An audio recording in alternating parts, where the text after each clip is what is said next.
주거선호지역 같은 경우는 이게 분양가도 계속 올릴 수 있고, 그죠? 주변에 집값이 오르니까 사업성이 계속 개선이 되는 측면이 있습니다. 근데 이게 그 외곽지역 같은 경우는 지금 오르다가 이제 노도가 올라야 되는 시점에 지금 정부에서 딱 막아놓은 겁니다. 이게 현실적으로 지방하고, 그죠? 그래서 좀 오를까 싶어 기대하고 있는데 이제 또 오히려 안 좋아지는 시장으로 가고 있거든요. 그래서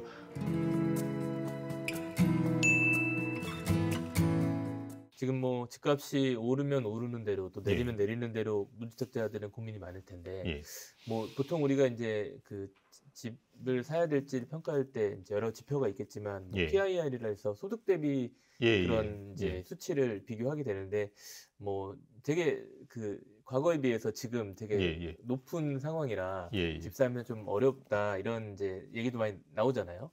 실제로 무주택자들은 어떤 좀 상황을 좀 취하는 게 좋을지. 그러니까 지금 집값이 높으냐 안 높으냐가 사실은 가장 큰 관심사인 것 같아요. 그걸 이제 PIR이라는 지표를 쓰는데요. 이게 뭐 가정도 좀 황당하고 설명하기에는 조금 한계가 있긴 하지만 많이 씁니다. 그리고 실제로 참고 자료로 쓸만하기는 한데요.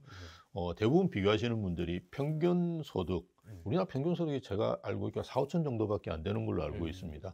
그거하고 서울 아파트를 비교하시거든요. 근데 이거는 우리가 연구를 하는 입장에서 본다 그러면 이 비교 대상이 잘못되어 있는 거거든요. 서울 아파트를 평균 소득을 가진 분들, 어떤 경우는 청년 세대하고 비교하는 경우도 있어요. 그래서 뭐 50년 이렇게 이야기하시는데요.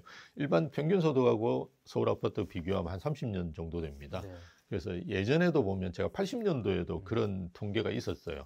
그러니까 80년도에 한 30년 되거든요. 근데 이게 우리가 비슷한 소득을 비교해야 되는데요.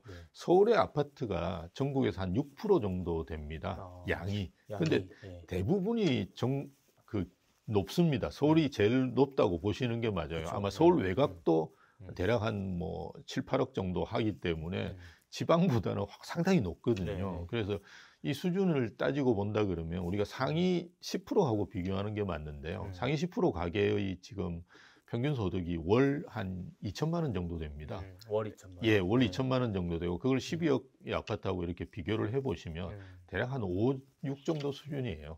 그래서 PIR 5, 6 정도 수준이면 아주 안정적입니다. 예, 그래서 우리가 OECD라든지 IMF 이런 데서도 PIR 통계를 발표하는데 한국이 상당히 낮습니다.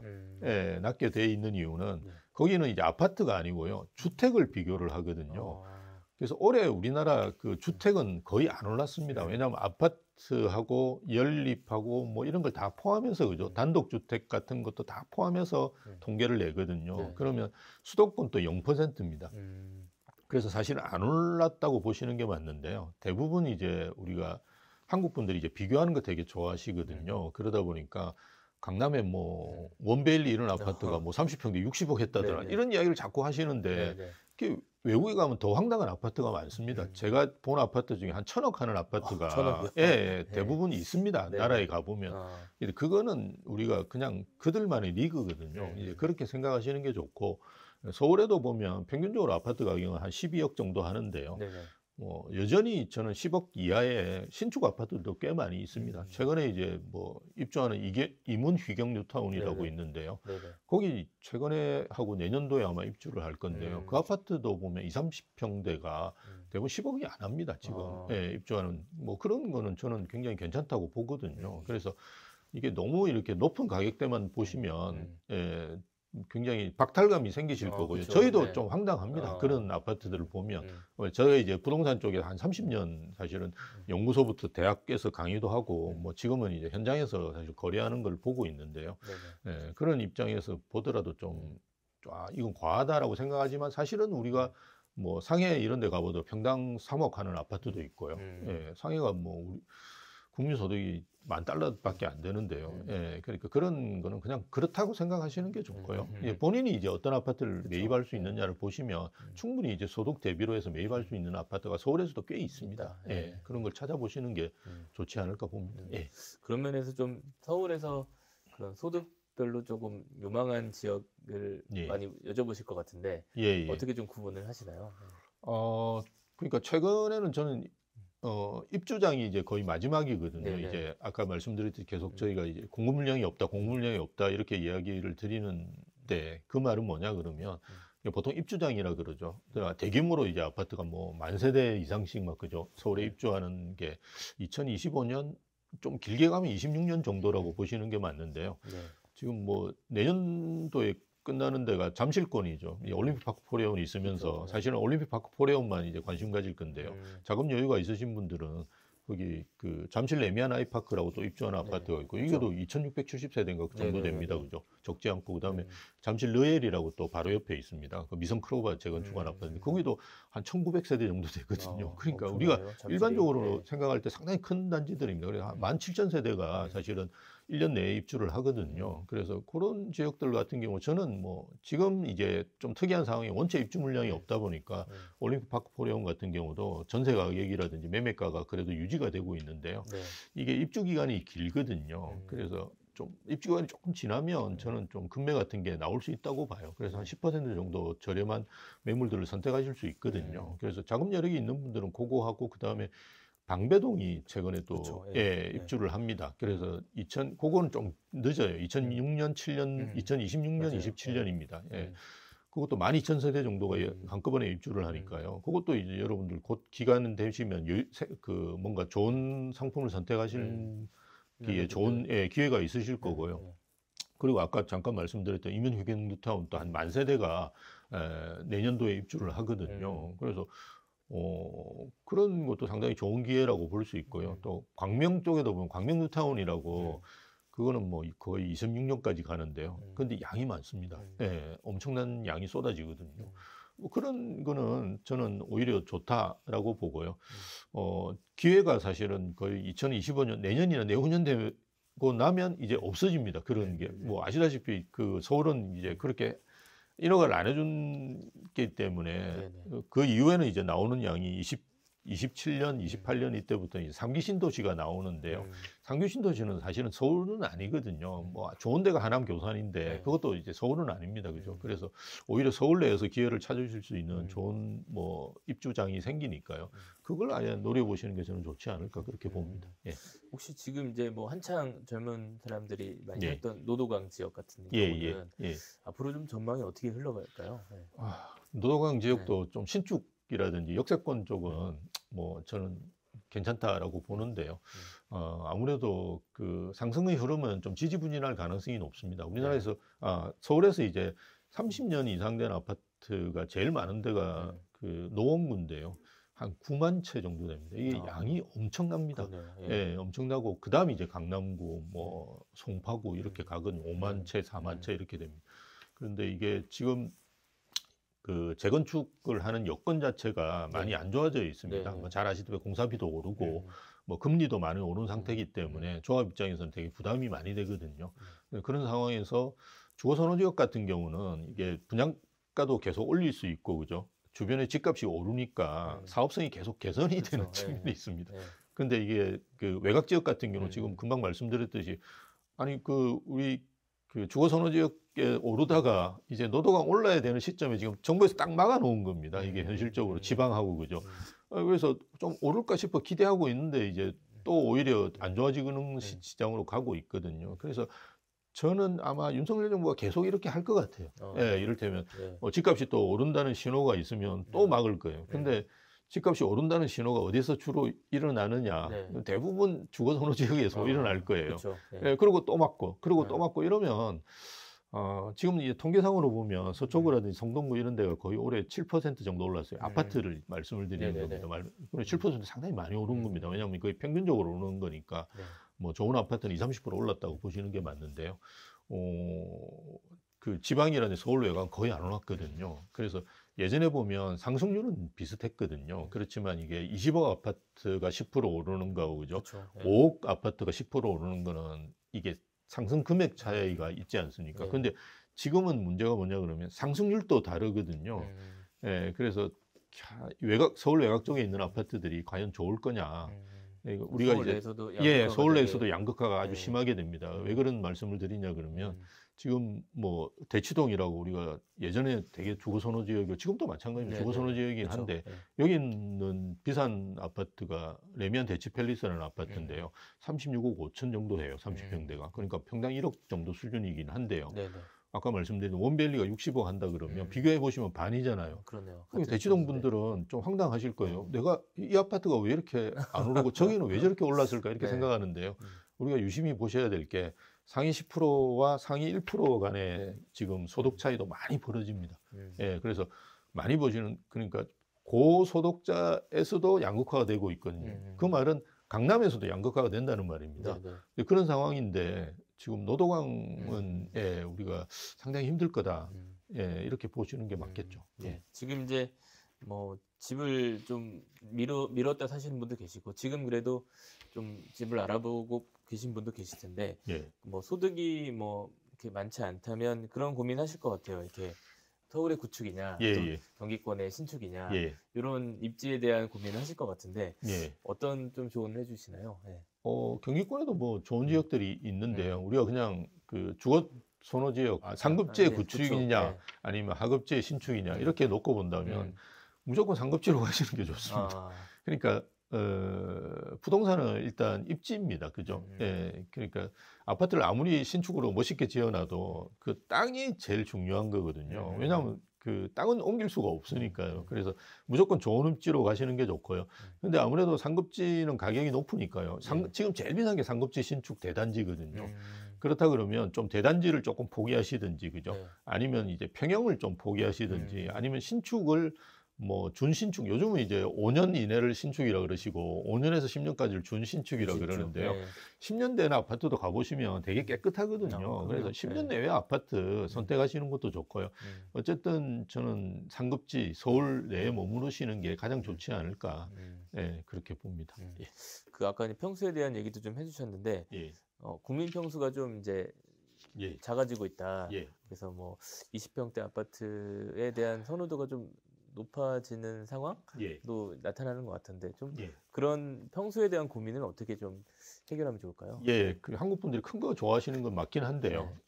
뭐 지금 현재 또 우리나라의 그 통계로 보면 1인당 그 주거 하시는 면적이 좀 적은 편이에요. 해외에 비해서. 그래서 뭐 넓히는 차원에서 30평이 맞는 게 아니냐 그런 생각하시는데요. 일단 30평대가 많이 지어졌고요. 20평대가 좀 희소한 측면이 있습니다. 그렇게 보시는 게 맞고요.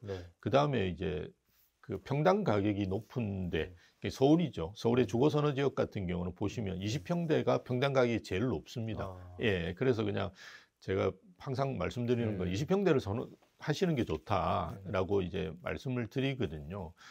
근데 이거는 이제 지역에 따라 좀 다를 수가 있는데요. 말씀드렸던 뭐 서울 외곽이나 아니면 지방 같은 경우는 40평도 나쁘지 않고요.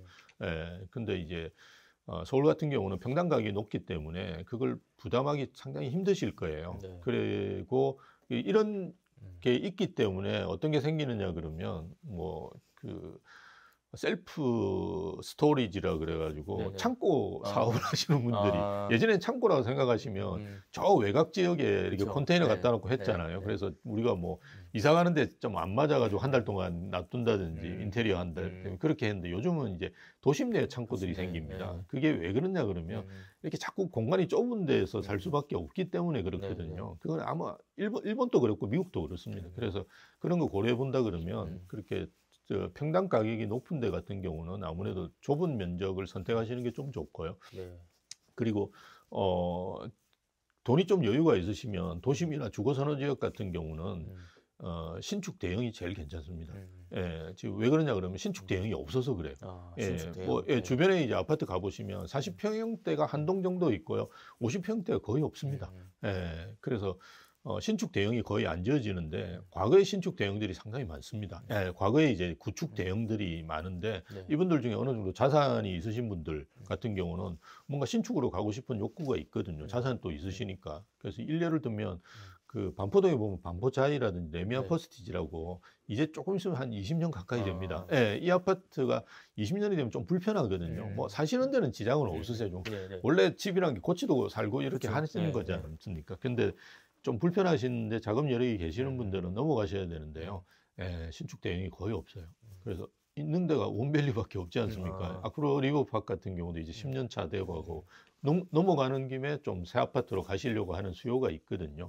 근데 반포자이라든지 이런 데 가보시면 70평, 80평대가 300세대, 200세대씩 이렇게 있어요. 이게 펜트하우스가 아닙니다. 여러분 이렇게 들어가셔가지고 이렇게 어플 같은 데 보시면 300세대, 200세대 돼요. 그리고 90평도 있습니다. 그리고 한 100세대 될 거예요. 이런 한 5, 600세대, 그 단지만 해도 한 5, 600세대 됩니다. 이분들이 갈 데가 없어요.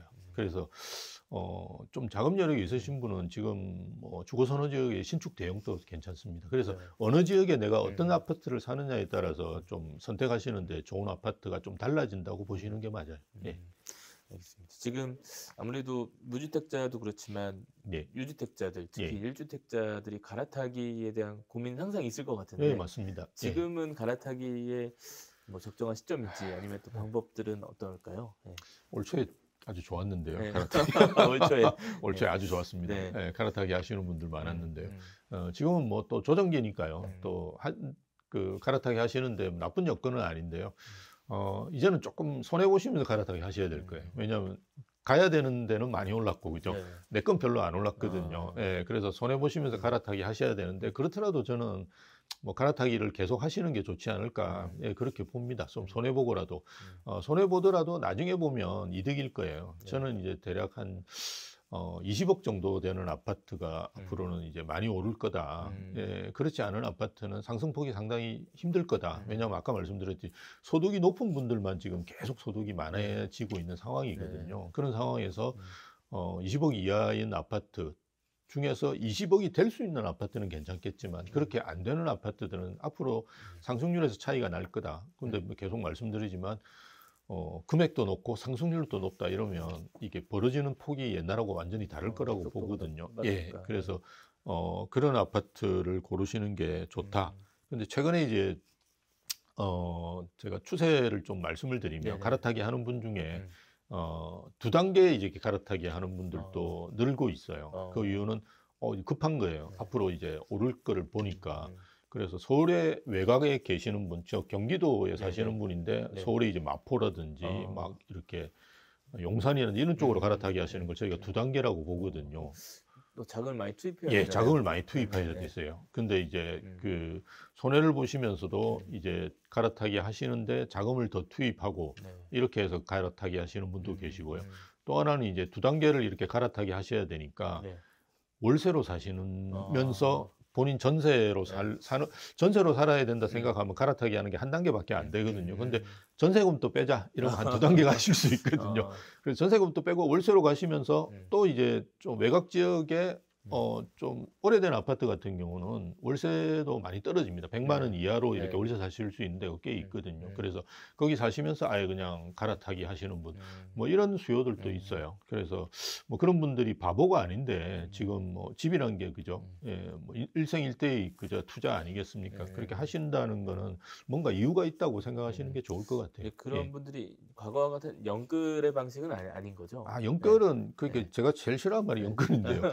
연끌을 안 해줍니다, 은행에서. 여러분 한번 가서 내가 내 소득의 정말 그 40%가 DSR이 40%거든요. 근데 지금은 스트레스 DSR로 해서 35% 정도로 아마 줄었을 거고요. 은행 가보시면 한 30% 해주실 거예요. 그래서 자기 소득의 한 30%를 내는 거는 적절합니다. 예, 우리가 외국에서도 그 기준을 한 30%라고 이야기를 하거든요. 그래서 여러분 한 30% 이렇게 대출을 갚으시는 거는 아주 일반적이고요. 야, 30%나 내가 소득에 갚아야 되냐? 원래 그렇게 갚고 나중에 이제 은퇴하실 때쯤에 다 갚으시면 그때 주택연금 하시고 이게 외국에서 그냥 사는 방식입니다. 그냥 그렇게 생각하시는 게 맞아요. 예, 예. 네. 알겠습니다. 혹시 그 전세 가격도 이제 뭐 많이 오른다는 얘기도 있었는데 그런 예. 면에서 갭 투자에 대한 뭐 수요나 예. 뭐 갭 투자를 생각하시는 분들은 어떤 조언을 좀 해주시나요? 갭 투자 하시는 분들이 연초는 한 5% 정도였는데요. 저희가 이렇게 저희 오시는 분들이 이렇게 통계를 내보면 뭐 저희가 그 한 달에 1000명씩 정도 사시려고 하는 분이 오십니다. 그래서 그걸 통계로 내볼 수가 있는데요. 한 거의 5%대였다가 지금은 거의 30%대로 조금 늘었어요. 그리고 대출 규제가 있으면 조금 늡니다. 예. 근데 이분들이 무슨 옛날에 이제 갭 투자는 그 뭐 지방에 뭐 공시가 1억 아파트는 뭐 수십 채 사고 그리고 다주택자가 막 갭 투자 많이 하고 이런 시장이었잖아요. 근데 지금은 대출 자기가 이제 그 오를 거라고 생각한다든지 아니면 여건상 넘어가야 되는데 그게 지금은 안 되니까 오를 것 같으니까 미리 사두는 수요라고 생각하시면 됩니다. 들어갈 걸 예, 맞습니다. 2년이나 4년에 내가 들어가겠다라는 생각을 가지시고 그리고 한 채 있으신 분이거든요. 그러니까 자기 집을 팔고 뭐 갭 투자한다든지 이런 분들이기 때문에 전혀 투자 수요는 아닌데요.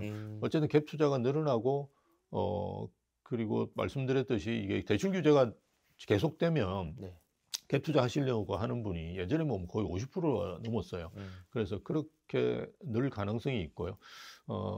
근데 뭐 일단 그 무리하게 갭 투자 하시는 것도 사실은 좀 부담이 되실 겁니다. 그래서 조금 본인 이제 자금 여력에 맞는 범위 내에서 하시는 게 좋고요. 오히려 아까 말씀드렸듯이 조금 두 분이서 이제 요즘은 버시는 경우가 많으니까요. 또 월세로 가시면서 이렇게 하는 것도 좋지 않을까. 이를테면 대출을 이제 너무 많이 끼시는 거는 사실은 좀 부담되시는 거거든요. 그래서 아예 그냥 월세로 가시면서 이렇게 하시는 것도 괜찮지 않을까. 뭐 그렇게 생각합니다.